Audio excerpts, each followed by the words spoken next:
So for me, I believe that people close to the pain have the solutions. And so when I decided to run for city council, I did a listening tour. And I'll just list some of the folks that I've listened to make sure that I knew what was going on. I sat down with my friends like Rev Ray and John O and T.C. Kim, who I see here today. I sat down with Do Kim and Diane Ugia. I sat down with Mona Lisa Solufale, who's Tongan and Samoan. I sat down with my professor, Professor Najiba Saeed, and I sat down with Trinity Tran, who is doing the Public Bank LA. And I asked them a simple question. What's going on in the neighborhood? What's going on in your community? How can we be more helpful?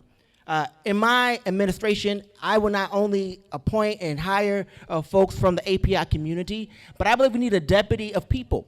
That we need to do real community organizing in the community to make sure that everyone has an equitable distribution of resources in my administration. So I will hire a deputy of people. I'll make sure that, and I will fight for that the charter and the city services are provided in Korean. It will be provided in Bangladeshi, Tagalog.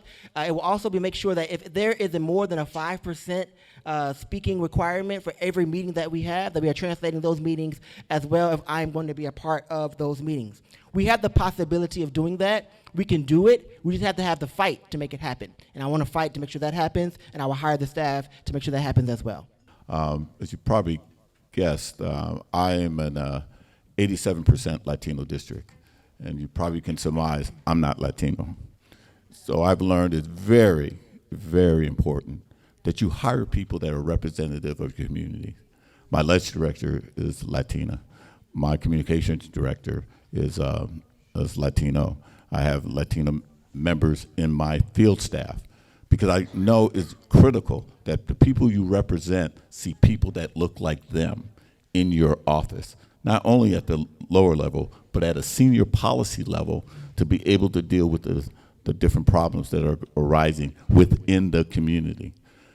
That's always been the example of what I think every elected official should do, and make sure that they are representing their communities to the fullest.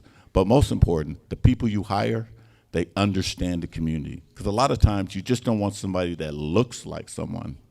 You want somebody that actually is from the community, that knows what the community wants. And a lot of times we just hire people just because it looks good.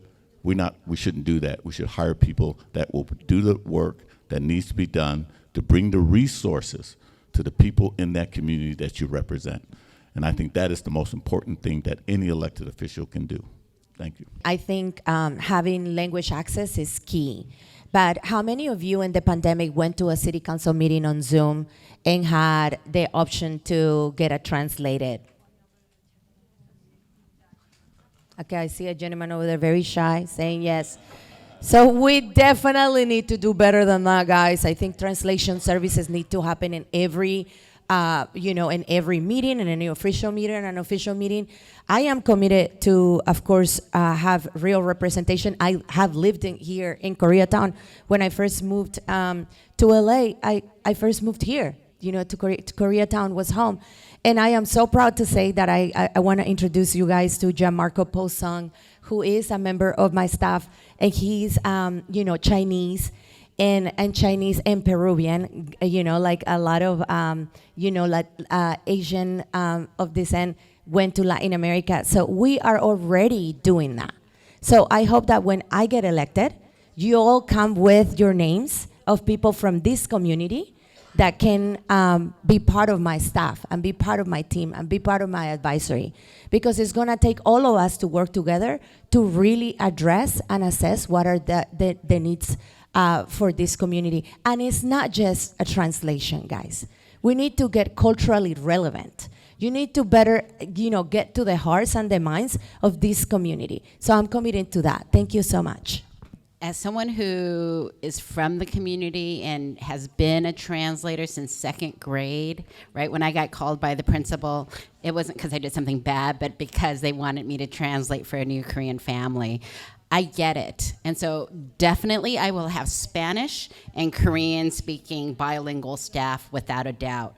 And then, if we end up having an influx of Ukrainians and we need to have that language available, I will do that.